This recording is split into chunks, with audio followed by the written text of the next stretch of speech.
This teriyaki salmon is so easy, even a kid can make it. It's salty, sweet, and packed with tons of flavor.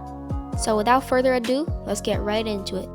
So you're gonna start by making your marinade. So you're gonna grab a medium-sized bowl and you're gonna pour in 3 tablespoons of hoisin sauce, and then you're gonna pour in 3 tablespoons of soy sauce, 3 tablespoons of teriyaki sauce, 1 tablespoon of sesame oil, 1 tablespoon of white vinegar, 1/3 cup of brown sugar, 2 cloves of minced garlic, 2 teaspoons of ginger, which was grated, and a little bit of sesame seeds. And you're gonna stir that around until the brown sugar is dissolved.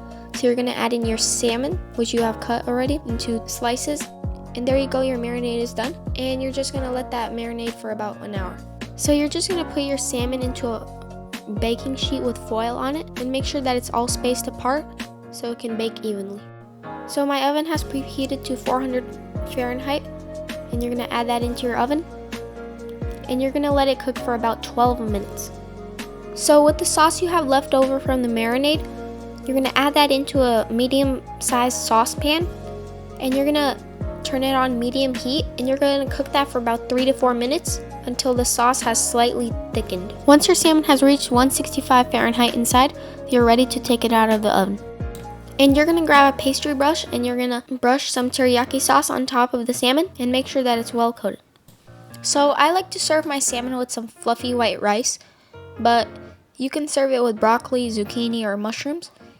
And I'm gonna top it with some scallions and a little bit of sesame seeds, and you're ready to enjoy. This is a perfect Asian-inspired meal. Salty, sweet, and it's packed with tons of flavor.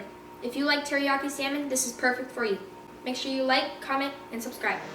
Bye-bye.